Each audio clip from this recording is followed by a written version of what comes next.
A ver, ¿se nota? Sí, Miss. Ya. Ok. Miren, nos queda ese tema de propiedades coligativas para soluciones ideales y de ahí veremos de ahí veremos eh, algunos problemas que tengo aquí también una presentación para el examen. Y también les compartiré examen resuelto, ya para que vean más o menos la estructura del examen. Entonces, así vamos a trabajar hoy día. Este tema de propiedades coligativas es bastante importante porque en este caso eh, tienen aplicaciones para diferentes campos y también para nuestro campo de minería y metalurgia también. Por esa razón es importante que entiendan porque más adelante también van a aplicar, también vamos a aplicar estos conocimientos cuando vamos a ver diagramas de fases, ya después de parcial. ¿Ok? Entonces, propiedades coligativas o son como propiedades colectivas, se refieren a soluciones, porque cada uno de los componentes se comporta en forma, digamos, individual, pero cuando formamos soluciones, cuando ellos se unen, entonces tienen otras propiedades que son, a veces su comportamiento es muy diferente, que propiedades de cada uno de los componentes de esa mezcla. Por esa razón, misma palabra, coligativos, significa coligatus o en latín unirse. Y estas propiedades normalmente se cumplen para soluciones muy diluidas que se comportan idealmente y dependen solamente del número de partículas o de la concentración de soluto y no dependen de naturaleza de soluto que está presente, o solutos, porque hay soluciones donde podemos tener varios solutos. Eh,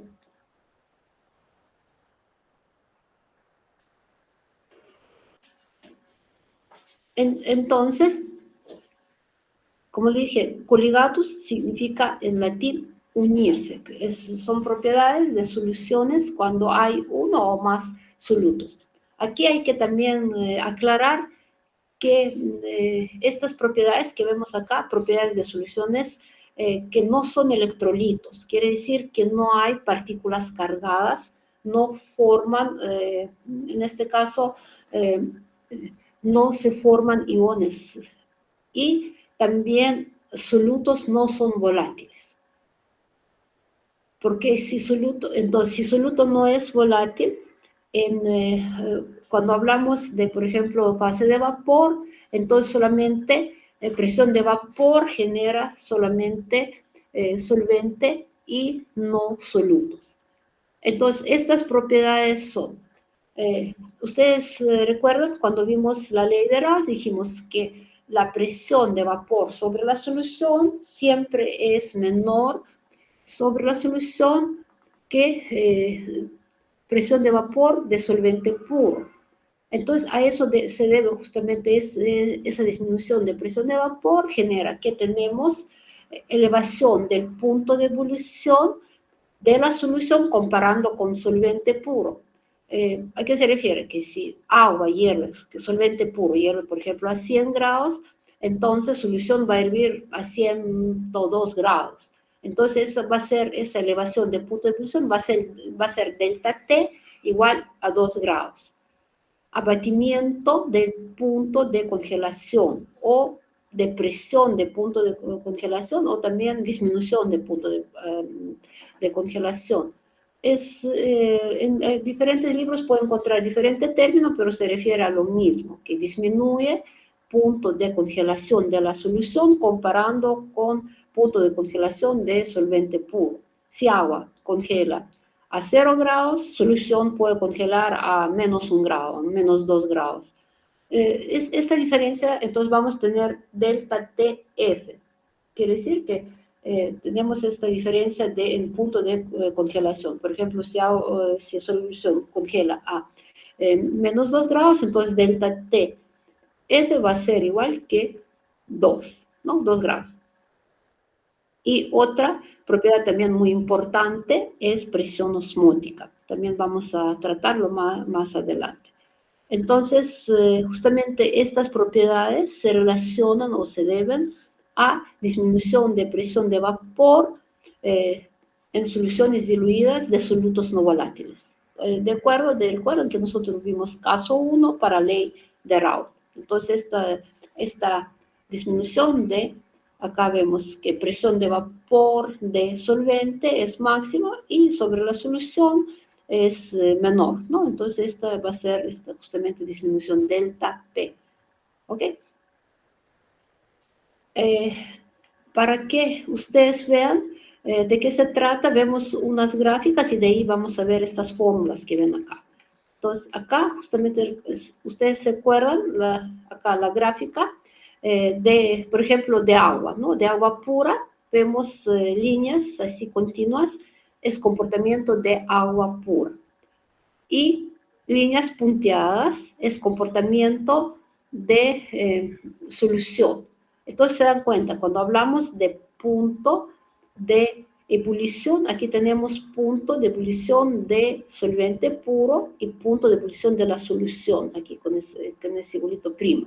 Entonces esto, delta TP, significa la elevación o aumento de punto de ebullición de la solución comparando con solvente puro. ¿Se dan cuenta que solvente puro hierve a esta temperatura TB y aquí TB'? ¿Okay? Entonces, esa delta TB justamente es la diferencia en ese punto de ebullición. Aquí vemos también abatimiento o disminución de punto de congelación.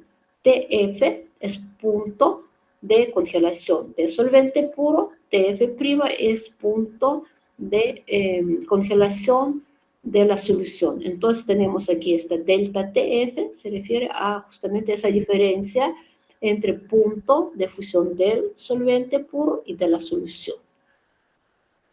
Entonces tenemos aquí justamente esas líneas punteadas, comportamiento de la solución. ¿Ok? Si vemos también más abajo, acá, otra gráfica es cómo varía potencial químico también con la temperatura.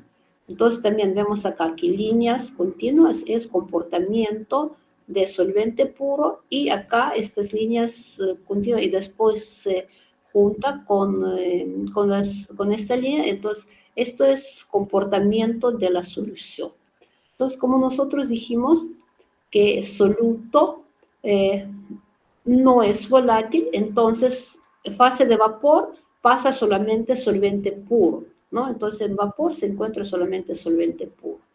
Igual, si nosotros tenemos equilibrio entre líquido y sólido, entonces también podemos decir que primero, si ustedes de repente se dieron cuenta, congela solvente y después, un momentito, disculpen.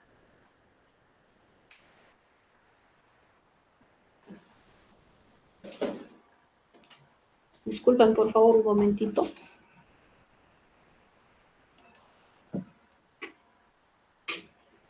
Ya que me proponen que se antivirus, ¿no? Entonces, disculpen, por favor. Ya, entonces, aquí tenemos, por ejemplo, primero solidifica solvente y después recién ya cuando se congela todo o solidifica todo, entonces ya también soluto se congela. Pero primero se congela solvente. No sé si ustedes podrían de repente probar si tienen, por ejemplo, un agua con azúcar y la ponen a congelar. Entonces primero se congela por afuera y adentro todavía es líquido. Entonces por afuera es, digamos, menos dulce que en el centro de ese cubito de hielo. Entonces, cuando está en equilibrio, primero se congela solvente puro, entonces a fase sólida pasa solamente solvente y soluto se queda en la solución. Cuando hablamos de equilibrio, pero después cuando ya se congela todo, entonces ahí sí ya baja la temperatura para todo. ¿Ok? Entonces aquí tenemos estos también, delta TF y delta TB. ¿Alguna pregunta? ¿Todo claro? ¿No hay preguntas?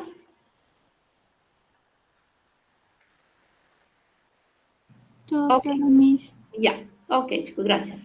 Entonces, justamente como dijimos, primero vamos a ver abatimiento o disminución del punto de congelación. Vamos a demostrar, llegamos a unas fórmulas que se aplican y de ahí vamos a ver aumento de punto de ebullición.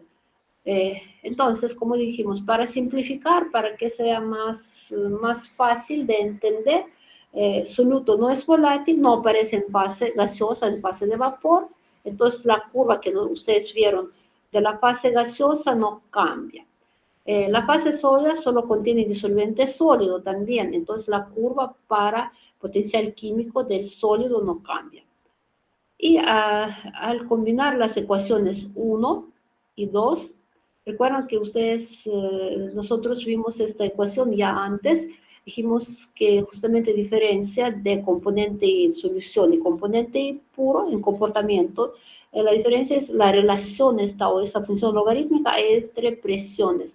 Presión parcial, en este caso sería cuando hablamos de varios solventes, digamos, varios componentes solventes, entonces presión de componente I sobre la solución y presión de componente I puro. Tenemos esta relación. Y recuerdan que nosotros también mostramos esto porque de acuerdo de la ley de Raoult, nosotros dijimos que presión sobre la solución es igual que fracción molar de este componente multiplicado por su presión de componente puro. Entonces tenemos esta relación. Entonces, combinando estas ecuaciones 1 y 2 acá, podemos poner, ¿no? Que diferencia de potenciales químicos. Aquí nosotros hablamos de líquido, ¿no? Estado líquido. Entonces, y 1 se refiere a solvente, 2 va a ser subíndice 1 es solvente y subíndice 2 va a ser soluto. Entonces, la diferencia entre potenciales químicos en este caso, de solvente líquido en la solución solvente líquido puro es justamente esa función logarítmica de fracción molar de este componente I, ¿no? Entonces, podemos, ¿no? El punto de congelación de la solución difiere del valor para el disolvente puro, como ya dijimos, ¿no? Entonces, lo que yo les expliqué, aquí está explicando que curva punteada es efecto justamente de disminución de la presión de vapor como resultado, este resultado, ¿no? Esa diferencia es justamente nos da ese resultado, que es constante de gases, temperatura y logaritmo de fracción molar de solvente puro. ¿Ok? Entonces, vimos ya estas gráficas que yo les expliqué, vamos viendo más. Entonces, consideramos que tenemos una solución en equilibrio con un solvente sólido puro, ¿no? Porque aquí nosotros vemos, vamos a ver disminución de punto de congelación. Entonces, vamos a ver cuando el sistema llega a equilibrio cuando empieza a solidificar o congelar la solución, entonces ahí tenemos un equilibrio. Y entonces tenemos equilibrio de disolvente sólido puro y la solución. Entonces, para nosotros, como nosotros dijimos que esta disminución de temperatura de congelación depende de concentración o de número de partículas del soluto.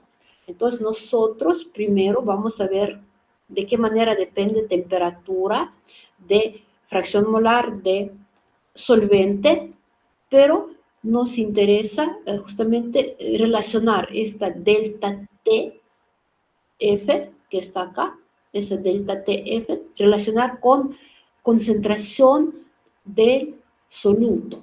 Por eso vamos a partir primero de, digamos, fracción molar de solvente, pero después podemos también relacionar con fracción molar del soluto. ¿Ok? Entonces, como sólido es puro, potencial químico del sólido puro depende de temperatura y presión en estado sólido, pero no depende de composición. ¿Ok? Entonces, no depende de composición, por eso no depende de fracción molar del soluto. En caso de líquido, en estado líquido, tenemos también presente soluto. Entonces, potencial químico para solvente líquido en la solución depende de temperatura, presión y también composición. En este caso puede ser solvente, pero si sabemos composición de solvente, podemos también saber composición de soluto. ¿Ok? Entonces, en este caso, potencial químico del solvente líquido está en función de la fracción molar del solvente, ¿no? Que es X1. También depende de temperatura, presión y composición. Ok, entonces, si nosotros hablamos que tenemos equilibrio, entonces condición de equilibrio, recuerden ustedes que justamente potenciales químicos son como medida de equilibrio. Por eso, si tenemos equilibrio entre líquido y sólido, entonces potencial químico del mismo componente, que en este caso va a ser solvente que está presente, y estado líquido, estado sólido, tiene que ser igual. Como nosotros dijimos que el sistema está en equilibrio, entonces potenciales químicos tienen que ser iguales. Único que cuando hablamos de estado líquido, entonces potencial químico depende de temperatura, presión y composición. Cuando estamos hablando de estado sólido, solamente depende de temperatura, presión, porque composición aquí, digamos, no varía, solamente tenemos solvente puro en estado sólido. Entonces, para una solución ideal, se puede sustituir de la ecuación 3, recuerdan ustedes que vimos arriba, se puede sustituir justamente este potencial químico para componente 1 o es solvente en la solución, ¿no? Entonces obtenemos esta relación, ¿ok? Y en lugar de potencial químico de componente 1 o es solvente, en la solución escribimos esta relación. Y aquí dejamos como es. Y de aquí despejamos, ¿no?, logaritmo de fracción molar de solvente. Y obtenemos aquí esta ecuación. Entonces vemos que tenemos diferencia entre potenciales químicos de solvente, estado líquido y también estado sólido. ¿Okay? No, estado líquido puro y estado sólido, y dividido entre constante de gases y temperatura en este caso. Entonces, esta diferencia de potenciales químicos para el líquido puro y el sólido puro es la energía de Gibbs molar de fusión de solvente a una temperatura dada y también presión en una atmósfera. Realmente presión atmosférica que tenemos, y temperatura no es necesario, como ya les dije también en clases de teoría. Temperatura, aquí a veces temperatura termodinámica la tomamos como 25 grados, pero puede ser una temperatura constante dada a la cual se encuentra, digamos, la solución. Entonces, sustituyendo esto por esta delta T G, obtenemos esta relación, que el logaritmo de fracción molar de solvente es igual que menos delta M, que es energía de Gibbs molar de fusión dividida entre R y T.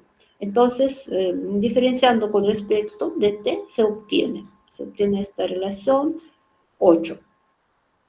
Otra vez se dan cuenta que nosotros aplicamos la ecuación de Gibbs-Helmholtz, que yo les dije, por favor, repasen, miren esta ecuación de Gibbs-Helmholtz, y obtenemos esta relación 9, y después vamos a tener esta ecuación, que es de logaritmo x1, que es fracción molar de solvente puro, como vería, con temperatura, y acá nosotros vamos a tener como aquí pasamos de estado líquido a estado sólido, al revés, entonces aquí vamos a tener entalpía o calor molar de fusión, ¿no? Porque justamente tenemos equilibrio y pasamos de un estado a otro, RT al cuadrado.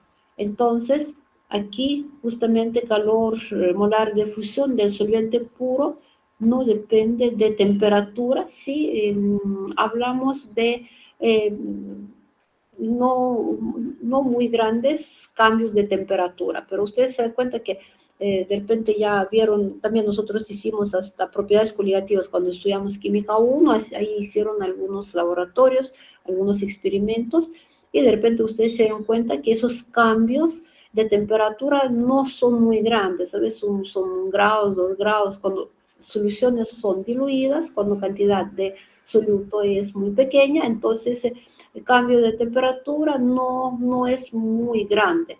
Por esa razón, en este caso, este calor molar de fusión podemos considerar que no depende del cambio de temperatura.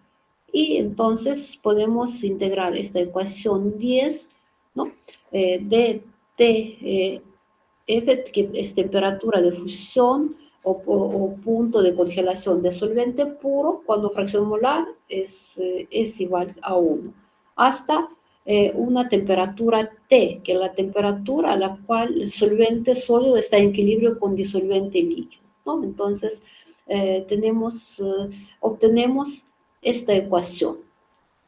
Si ustedes se dan cuenta, nosotros ya relacionamos, nuestra tarea es relacionar delta T con concentración de soluto, X2 sería. Pero por ahora nosotros ya llegamos a una ecuación que relacionamos justamente aquí hay diferencia de temperaturas y también tenemos fracción molar de solvente, ¿ok? Entonces, esta ecuación 11 que tenemos acá, fracción molar de solvente en relación con el punto de congelación de una solución ideal y punto de congelación de solvente puro, ¿no? Entonces, aquí punto de congelación de la solución y punto de congelación de solvente puro. Podemos sustituir x1, ¿no? Por 1 menos x2, ¿sí? Porque es justamente nuestra tarea es relacionar esta delta T con x2, que es fracción molar del soluto, ¿ok? Entonces, aquí ir ordenando esta ecuación, vamos a obtener ecuación que ven acá, que es 12. Logaritmo de 1 menos x2 se puede expandir en una serie de potencias. Como solución es muy diluida, entonces fracción molar de soluto es bien pequeña, ¿no? Entonces este x2 es bien pequeño, entonces solamente conservamos el primer término, porque esos términos son bien pequeños. Entonces eso es este logaritmo de 1 menos x2 es aproximadamente igual que menos x2. También sustituimos que esta diferencia entre temperaturas de fusión de solvente puro y la solución la abreviamos con delta T F o delta T de fusión. También esta diferencia, como cantidad de soluto es muy pequeña, entonces la diferencia entre puntos de fusión de solvente puro y la solución también es pequeña. Entonces, este delta T en comparación con, por ejemplo, con temperatura de fusión de solvente puro, podemos considerar ese producto, digamos, ¿no? Como temperatura de fusión de solvente puro al cuadrado. Y esta ecuación, entonces esta ecuación 12 vamos a transformar en esta ecuación, que es, ¿no? Que es fracción molar de soluto es igual que calor molar de fusión entre constante de gases ideales y esta delta TF entre temperatura de fusión de solvente puro al cuadrado. Y se puede decir que nosotros ya cumplimos, digamos, la tarea porque relacionamos fracción molar o composición de soluto con delta TF. Esa disminución de temperatura de fusión de la solución comparando con solvente puro. Pero más importante, digamos, es aplicar esta ecuación o transformar esta ecuación para determinar masas molares de solutos en solución. Entonces, podemos todavía sustituir aquí en esta ecuación algunos, por ejemplo, términos acá, para llegar a una ecuación que nos ayuda a determinar masas molares de solutos. Ustedes de repente pueden decir, ¿para qué determinar masa molar si nosotros tenemos la fórmula, ponemos sus masas atómicas de todos los componentes o todos los elementos y ya tenemos masa molar? Pero no todas masas molares, ustedes saben que no todas masas molares o todas las fórmulas se conocen. Por ejemplo, para polímeros que están formados por monómeros. Monómeros son como partes, son unas partes más pequeñas de polímero, y esas cantidad de monómeros puede repetirse varias veces, puede ser 1000 veces, puede ser varios miles de veces, puede ser millones de veces. Entonces, esa masa molar es muy grande a veces, y no sabemos justamente cuántas veces se repite monómero formando un polímero. Entonces, ¿cómo hacemos? Tenemos que preparar una solución y aplicar una fórmula para determinar esa masa molar. Entonces, ahora vamos a llegar a una fórmula para determinar masa molar. También muchas veces se forman algunos compuestos cuando se forman aleaciones. Entonces, ahí cuando se mezclan algunos metales con no metales, metales y metales, o metales con sus óxidos, ahí a veces se forman algunos compuestos, y justamente para determinar qué compuestos se forman o qué fórmula tiene el compuesto, también determinan masas molares. Y biomoléculas también, muchas veces se determinan también sus masas molares. Por ejemplo, hemoglobina, que es proteína que tenemos en nuestra sangre, y porque nuestra sangre tiene color rojo, justamente también es como un biopolímero, se podría decir, ¿no? Y su masa molar es como 66.000, más o menos 66.000. Entonces, cuando ustedes van a resolver problemas y les dicen determinar masa molar de alguna sustancia, que más que todo que es un polímero, un biopolímero, si les sale masa muy grande, no se asusten porque así es su masa. Entonces, a veces los chicos, cuando yo les daba algún problema para determinar masa molar de algún compuesto, algún polímero, ellos veían que masa salía muy grande y entonces pensaban que se equivocaron, tachaban todo lo que han hecho bien y, no sé, transformaban las fórmulas para que masa les salga más pequeña, ¿no? Y el problema estaba mal resuelto, ¿no? Entonces, cuando les salen, si son algunas, digamos, determinar masa molar de hemoglobina, de algún polímero, otro, que les sale masa muy grande, no se asusten porque así puede suceder. ¿Ok? Entonces, muy importante justamente aplicación para determinar masas molares. Entonces, fracción molar de soluto se puede determinar que el número de moles de soluto, número de moles totales, ¿no? Pero como solución es muy diluida, entonces esta cantidad es muy pequeña, podemos aproximar, ¿no? Y tener esta relación. También la molaridad es la cantidad de número de moles de soluto dividida entre masa, eso es masa del solvente. W1 es masa del solvente. Entonces, aquí también molaridad, entonces quiere decir que número de moles sobre masa del solvente. Para solvente, la cantidad presente de masa dividida entre la masa molar es número de moles de solvente, ¿no? Entonces, molaridad de solvente es masa de soluto dividida entre masa, en este caso, molar de solvente. Entonces, todo eso aproximando, obtenemos que fracción molar es igual que molaridad multiplicada por masa molar de solvente.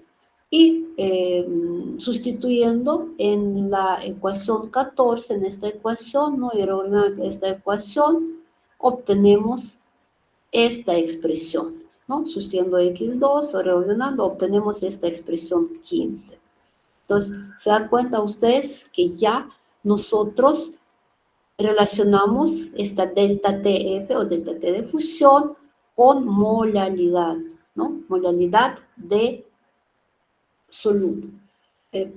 Aquí utilizamos molaridad, no molaridad a molaridad, concentración molar. ¿A qué se debe? Como nosotros vemos aquí, variación de temperatura, molaridad depende de temperatura. Molaridad no depende de temperatura. Entonces, para disminución de punto de congelación o aumento de punto de ebullición, para esas dos propiedades coligativas se utiliza concentración, se expresa concentración en molaridad, ¿no? Concentración molar. ¿Ok? Entonces, si ustedes ven esta parte, ¿no? Esta parte acá, sin considerar molaridad, miren, todo eso se refiere a solvente, masa molar de solvente. Aquí tenemos constante de gases, que es una constante. Después tenemos punto de fusión de solvente puro, aquí al cuadrado, y calor molar de fusión de solvente puro. Entonces, todo esto es como una constante, porque masa, se conoce masa de solvente, no varía, constante de gas es una constante, punto de fusión normal de solvente tampoco varía, y calor molar de fusión también se refiere, es un valor que se obtiene en manuales y se refiere a un solvente. Entonces, todo esto se refiere a solvente y si nosotros sustituimos todos esos valores, vamos a obtener una constante. ¿Ok? Entonces, esta expresión podemos simplificar sustituyendo esta parte por una constante, ¿no? Entonces, en este caso, esta constante tenemos Kf, la abreviamos con letra Kf, o constante crioscópica. Crioscópica quiere decir que está relacionada con el frío, ¿no? Con temperaturas bajas. Entonces, todo esto nosotros podemos expresar como Kf. Y sustituyendo en esta ecuación podemos obtener una ecuación que es bastante sencilla, ¿no? Entonces, delta TF es igual que constante crioscópica multiplicada por molaridad. Y de acá todavía podemos sacar masa molar. Entonces, ecuación 17 tenemos justamente relación de disminución de temperatura de fusión de la solución comparando con solvente puro, ¿no? Entonces, relacionamos en este caso con molaridad de soluto. Entonces, relacionamos con concentración de soluto. Al inicio dijimos que esta delta TF no depende de naturaleza de soluto, solamente depende de su concentración. Entonces, aquí relacionamos y expresamos concentración como molar. ¿Ok? Entonces, tenemos para solución bastante diluida que se comporta como solución ideal. ¿Ok? Entonces, en este caso, también podemos encontrar que masa, digamos, molar, para obtener masa molar de sustancia disuelta, sustituimos molaridad, expresamos de esta manera y obtenemos, despejamos de aquí masa molar, ¿no? Entonces, vamos a obtener que masa molar del soluto es igual que constante crioscópica multiplicada por masa, en este caso de soluto, dividida entre delta T, F, y masa multiplicada por masa del solvente. Entonces, ¿cómo se determina esta masa molar? Delta TF se determina en laboratorio, es como un experimento. Medimos punto de fusión de solvente puro y punto de fusión de la solución. Obtenemos delta TF. Pesamos, preparamos la solución, pesamos soluto, tenemos masa de soluto, tenemos masa de solvente. Constante crioscópica. Hay en manuales, si no hay en manuales, teniendo esos datos, podemos determinar también constante crioscópica. Entonces, delta TF es experimental, preparamos solución, medimos temperatura de fusión de la solución preparada, obtenemos constante crioscópica, podemos calcular masa molar. Entonces, así nosotros podemos determinar masa molar de cualquier soluto disuelto en algún solvente, el cual se disuelve. Por ejemplo, podemos así determinar masa de sacarosa, que normalmente, o azúcar, que normalmente hacemos en laboratorio.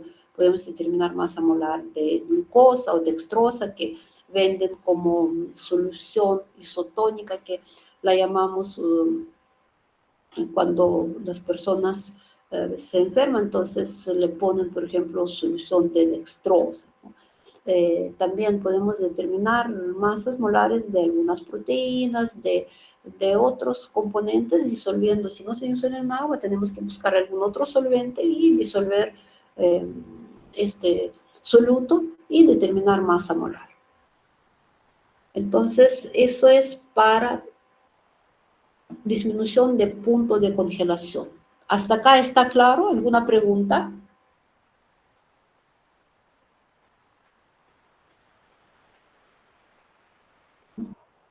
No hay preguntas. Entonces, estas fórmulas, por favor, tienen que aprender ustedes. Tienen que aprender estas fórmulas. A veces pueden aplicar esta fórmula porque a veces les puede preguntar solamente fracción molar o algo, te dan fracción molar, determinar de repente calor molar de fusión, algo. Entonces, ustedes despejan nomás de la fórmula. O si no, estas fórmulas de acá y también fórmula para determinar masa molar. Entonces, muchas veces nos dan algún dato, pero otro dato tienen que determinar. Miren, cuando se trata de soluciones acuosas, normalmente no se les da punto de fusión, o cuando hablamos de punto de ebullición, no se les da punto de fusión o ebullición de solvente. Aquí se sobreentiende que se trata de agua, ¿no? Entonces, si agua, ustedes todos saben sus puntos de fusión, sus puntos de ebullición.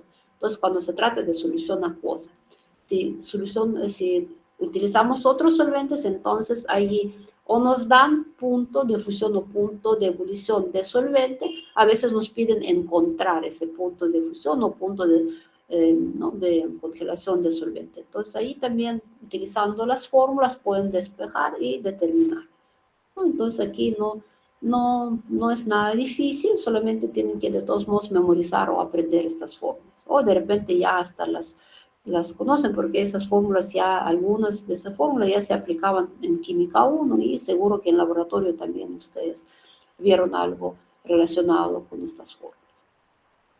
Entonces eso es lo que se refiere a disminución de punto de congelación de la solución comparada con solvente. De la misma manera, ya no vamos a realizar todo procedimiento, empezaremos nomás acá de equilibrio. Entonces, también se obtienen las mismas fórmulas para aumento de punto de ebullición de la solución comparando con solvente puro, ¿no? Entonces, cuando hablamos de elevación de punto de ebullición, tenemos equilibrio entre solvente, ¿no? Solvente que está presente en la solución líquida y solvente que está presente en fase de vapor. Recuerden que nosotros dijimos que como soluto no es volátil, entonces presión de vapor genera solamente solvente puro.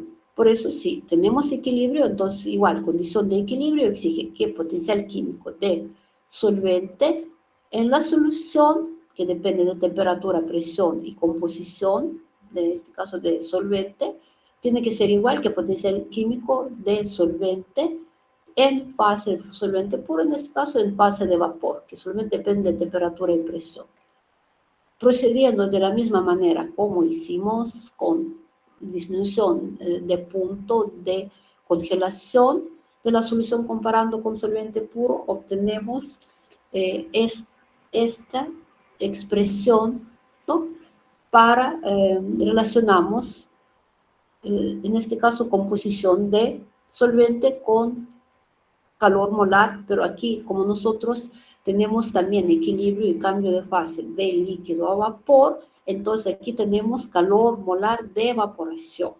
Y aquí tenemos temperatura de ebullición de la solución, temperatura de ebullición de solvente puro. ¿Ok? Entonces, T es punto de ebullición de la solución, aquí dijimos TB es punto de ebullición normal del disolvente puro. Calor molar de evaporación.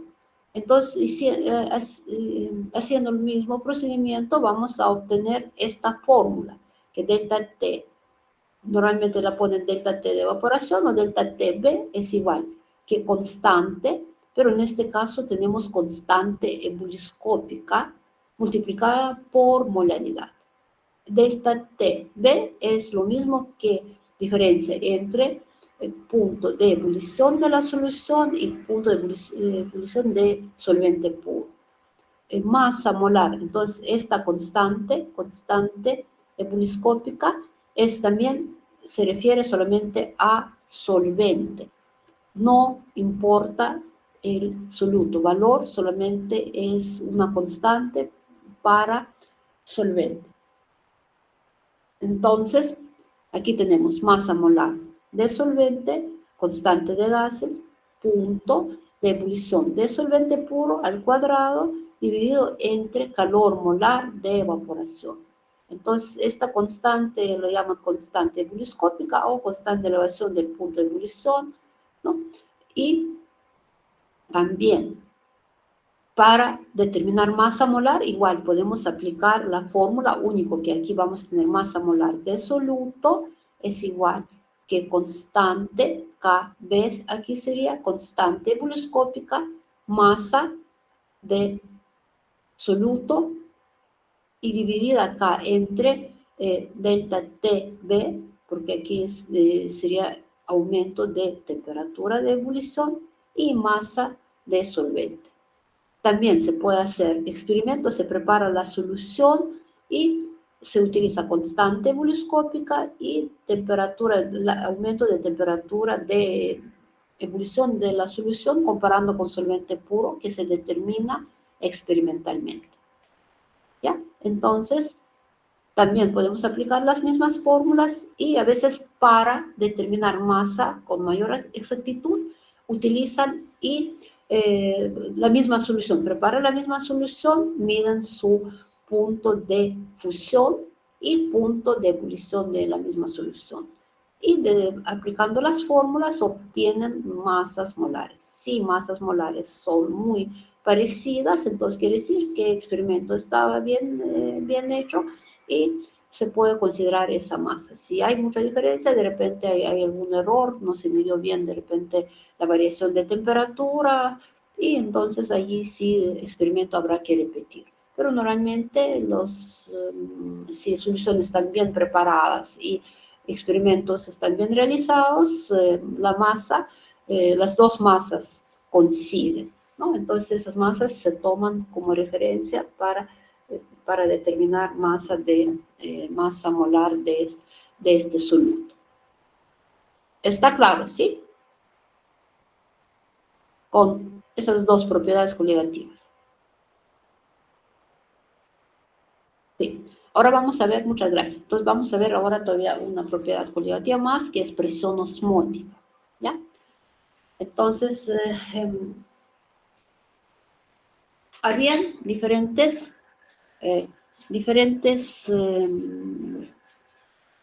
científicos que estudiaban este fenómeno que es ósmosis, ¿no? Entonces, un físico francés, Antoine Nollet, colocó vino en la vejiga de un animal y sumergió, por ejemplo, la cerró y sumergió en agua pura. Entonces, ¿qué sucedió? Que agua entró ¿no? En la vejiga, y esta expandió tanto que después reventó.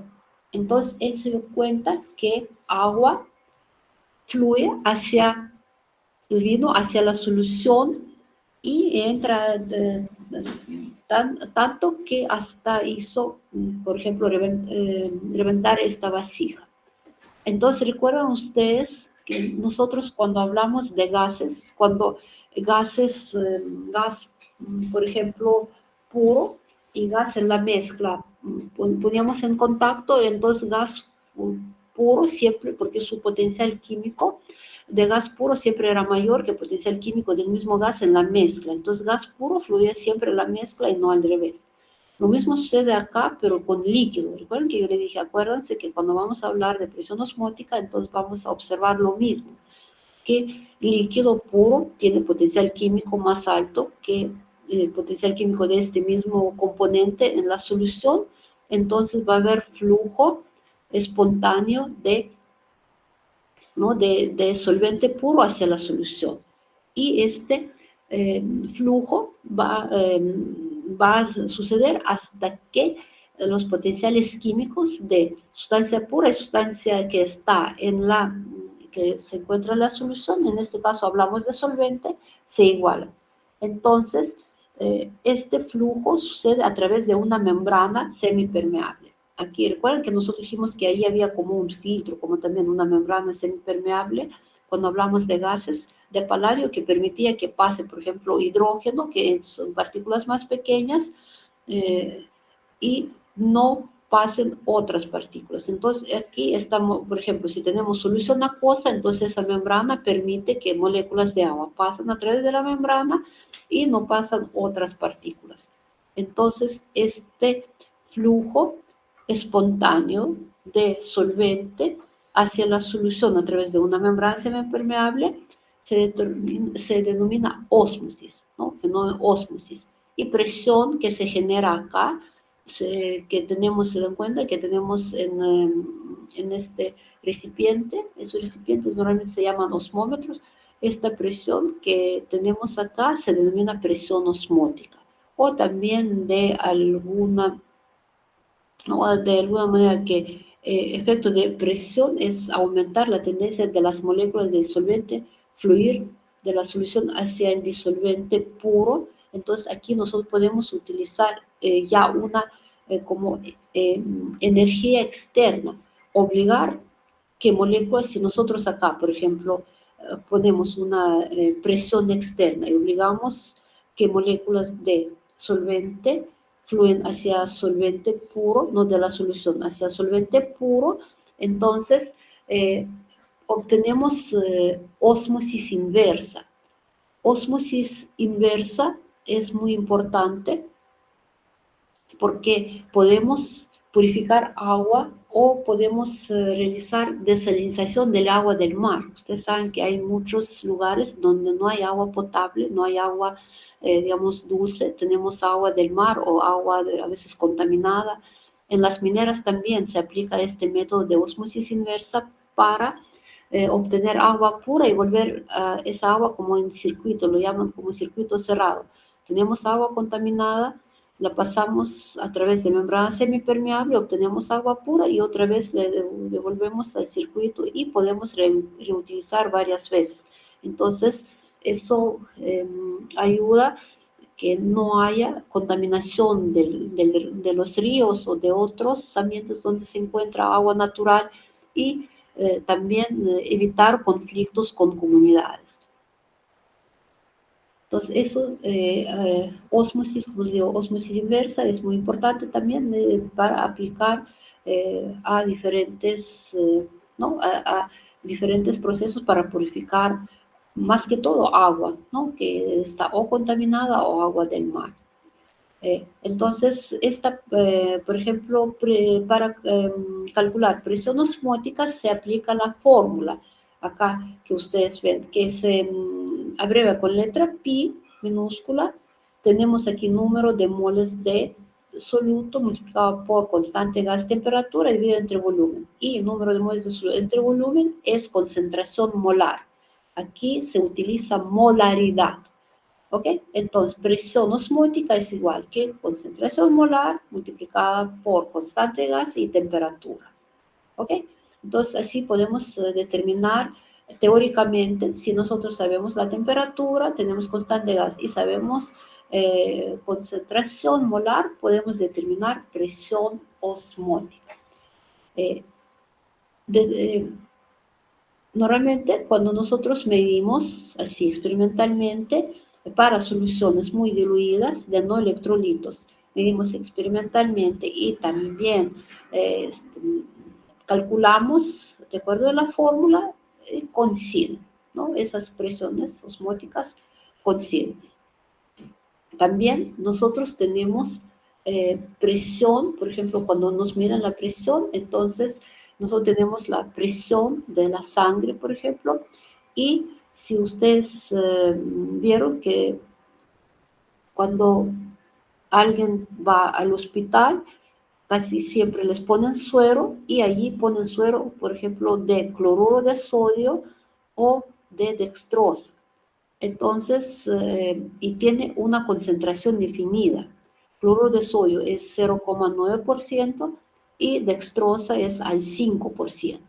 ¿No? Entonces, justamente, ¿por qué este porcentaje y no otro? A ver, ¿alguien me dice? ¿Saben por qué? ¿Mm? ¿Por qué ponen exactamente esa concentración?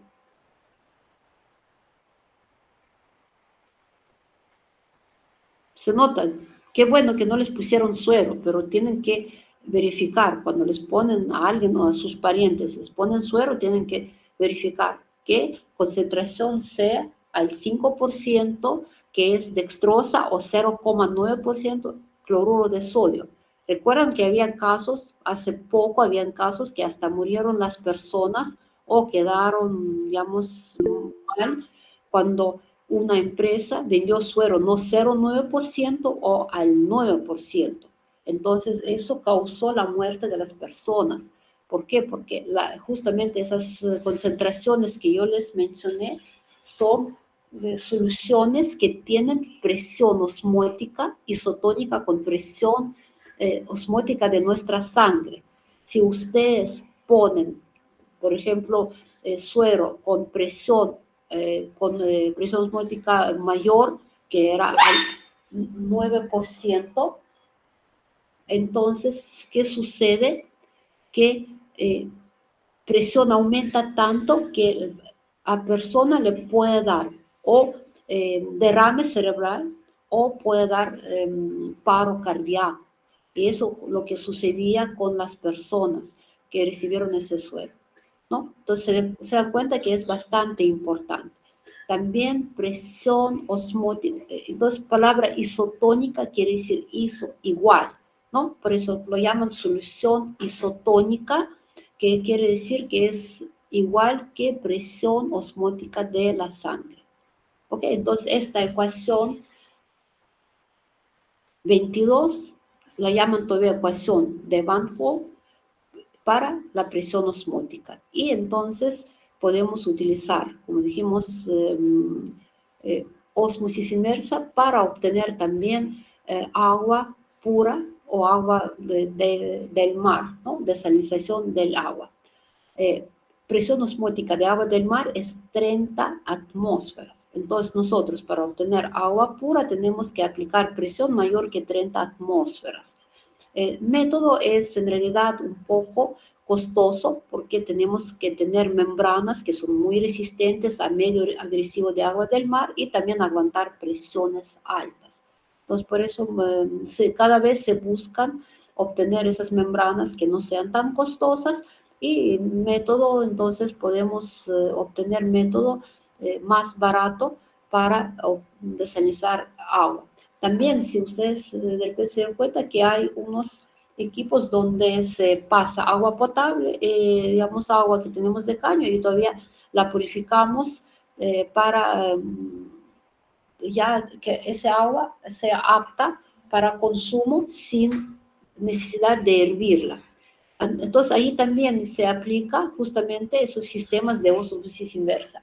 agua que se obtiene es agua tan pura que hay que potabilizarla, porque si nosotros tomamos esa agua que no tiene nada de iones, entonces si tomamos una vez, unas cuantas veces, no nos causa daño, pero si tomamos constantemente, ahí sí nos puede provocar daño, porque puede haber desbalance de electrolitos y también puede hasta sacar algunos iones, por ejemplo, como calcio de los huesos, ¿no? Entonces no se recomienda tomar agua tan pura, por eso cuando se obtiene agua por ósmosis inversa, le agregan algunos minerales para potabilizar ese agua.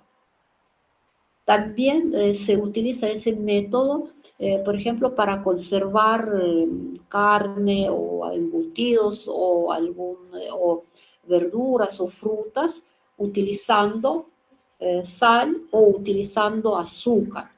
Ustedes saben que, por ejemplo, todos los microorganismos tienen como membranas. Entonces, esas membranas actúan como membranas semipermeables, membranas de las células. Y cuando nosotros tenemos, digamos, agua fuera de las células, salada o dulce, entonces cuando tenemos microorganismos que son células, por ejemplo, pueden ser bacterias, pueden ser hongos, entonces si nosotros ponemos o bastante azúcar o sal, a veces vinagre para encurtir las verduras, entonces, ¿qué sucede? Que agua de esos microorganismos empieza a fluir hacia la solución de esa salada o dulce para, digamos, diluir esa solución. Entonces esos microorganismos se quedan sin agua, se deshidratan y se destruyen, ¿no? Entonces no pueden ya funcionar, ¿no? Y por eso se conserva, ustedes saben que a veces cuando no habían refrigeradoras, por ejemplo en la sierra, eh, ponían bastante sal al pescado o a la carne y carne se conservaba de esta manera. O cuando venden mermeladas o frutas con bastante, eh, a veces ponen miel, a veces ponen azúcar, entonces también realmente allí no se malogra porque microorganismos no sobreviven en ese medio. Ok, ¿está claro? Sí, ¿Tienen alguna profesor. pregunta? Todo claro. Ya, todo claro. Ok, entonces, estas fórmulas, por favor, aprendan para aplicar, para resolver algunos problemas. Acá, por ejemplo, yo también compartí para ustedes este material que es actividad, coeficiente de actividad. Nosotros ya hablamos de actividad antes, recuerdan cuando hablamos de soluciones diluidas, y aquí ustedes pueden leer, por favor, y ver qué es actividad, ¿no? Que actividad se aplica para soluciones, cualquier solución, ¿no? Cuando es cualquier, se acuerdan que no soy esta fórmula, que potencial químico es función logarítmica de actividad, de componente, por ejemplo, algún componente que se encuentra en la solución. Pero, entonces, esta fórmula es para cualquier comportamiento. Pero, si nosotros tenemos comportamiento ideal, entonces actividad es igual que fracción molar. O también puede ser actividad es igual que concentración, porque como son soluciones muy diluidas, entonces fracción molar es proporcional a concentración molar y también se puede aplicar. Entonces, actividad es igual, si comportamiento es ideal, entonces actividad va a ser igual que fracción molar. Pero si no es comportamiento ideal, entonces actividad es igual que coeficiente de actividad multiplicado, por ejemplo, en este caso, para fracción molar. Entonces, si comportamiento es ideal, coeficiente de actividad es igual que 1 y actividad es igual que fracción molar.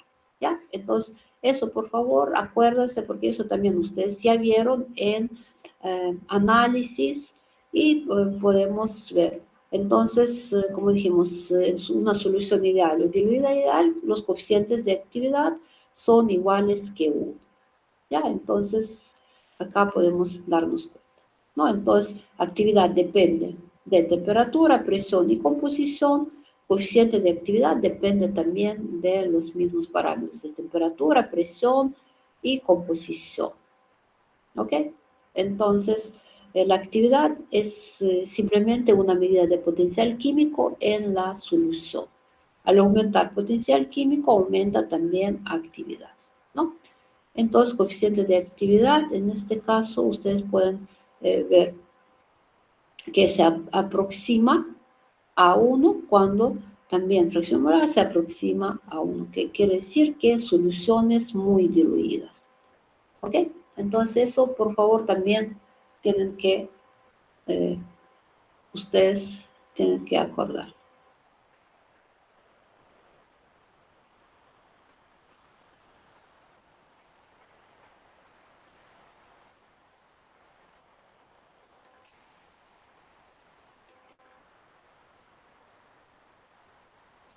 Ya, entonces este material que yo tenía que explicarles todavía, lo que nos faltaba, les voy a compartir 1 o 2 exámenes resueltos que van a ver, y aquí tengo unos,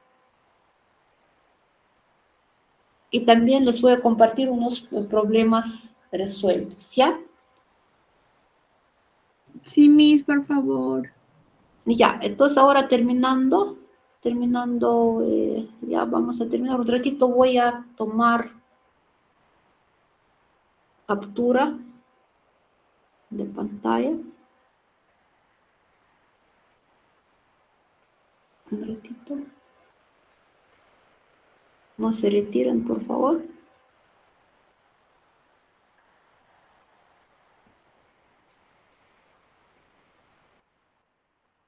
Ok, pues les voy a compartir para que ustedes tengan una idea de cómo va a ser el examen, y si tienen alguna duda pueden escribir por WhatsApp, también con delegados, ustedes tienen también, delegados también tienen mi WhatsApp, entonces si tienen alguna duda, ya, nos ponemos de acuerdo. Entonces, examen va a ser el día martes, por más que es semana de facultad, pero lamentablemente coincide con exámenes parciales y dijeron que no va a haber ningún cambio, entonces examen va a ser día martes. Primero nos ponemos de acuerdo de 2 a 4, pero después el delegado me escribió que va a ser que la mayoría están de acuerdo que sea de 1 a 3, porque parece que tienen algún otro cruce más tarde. Entonces, quedamos que el examen va a ser de 1 a 3. Por favor, los delegados avisen a todos, porque aquí veo que no están todos presentes. Entonces, por favor, avisen a todos que el examen va a ser de 1 a 3. ¿Ya? Bien, va a ser realmente como es nuestro aula, para que no se cruce con nadie, entonces vamos a tomar arriba, en tercer piso, nuestro aula es 303, ¿no? Entonces ya saben, traer calculadora, si tienen calculadora, también traer tablas periódicas, porque a veces les doy fórmulas de algunos compuestos para que puedan sacar masa molar, entonces también traer tabla periódica, calculadora, lapicero azul o negro, ya, nada más, para hojas bulky, hojas cuadriculadas, se les van a proporcionar. ¿Está bien?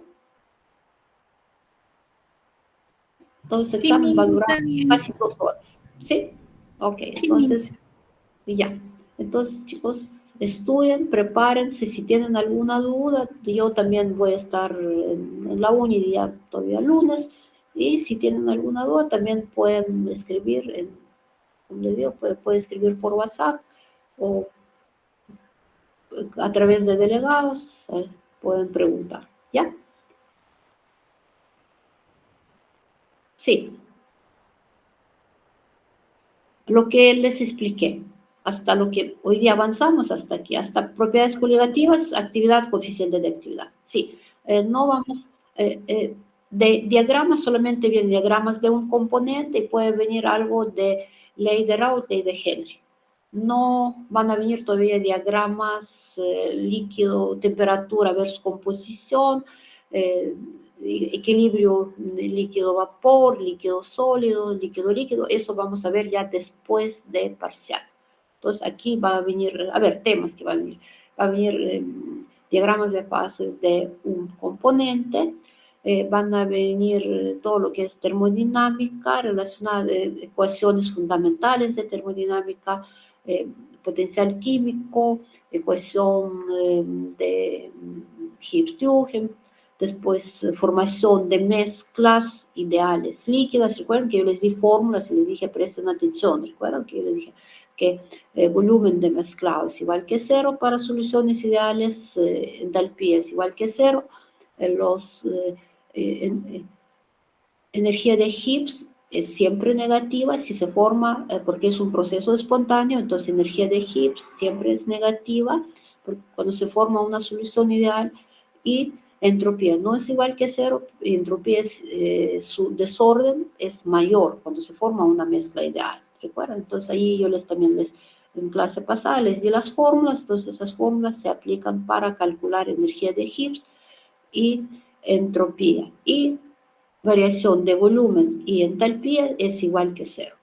¿Ya? Entonces, esto va a ser, y va a ser propiedades coligativas, ley de Raoult, ley de Henry, actividad, coeficiente de actividad. Entonces, todo eso son soluciones ideales, comportamiento ideal, comportamiento no ideal, y soluciones de no electrolitos. Electrolitos recién vamos a también ver en segunda parte. Ahí vamos a aplicar también propiedades coligativas para soluciones de electrolitos. Por ahora solamente estamos hablando de soluciones de no electrolitos y solutos no volátiles. ¿Ok? ¿Alguna otra pregunta? Ok, entonces les comparto material que ahora les ofrecí, y por favor estudien. Como les digo, si tienen alguna duda, pregunta, pueden escribir. ¿Ya? Sí, Ok. mis gracias. Al delegado le mande los exámenes resueltos, por favor. Sí, o en Classroom los subo, para que todos puedan Ay, ya. Sí, mis sí, también. sí, Sí, les sí. subo.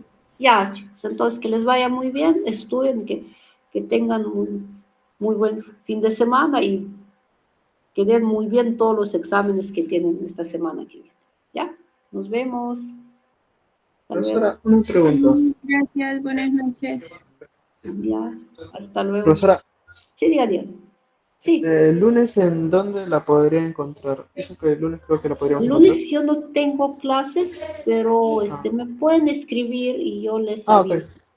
Porque Ok, el ok. lunes, como no tenemos clase, entonces yo no les puedo dar de repente una hora fija, pero yo después de las 11 más o menos ya voy a estar espero que después de las 11, 12 voy a estar en la uni y me avisan, ya si es que necesitan.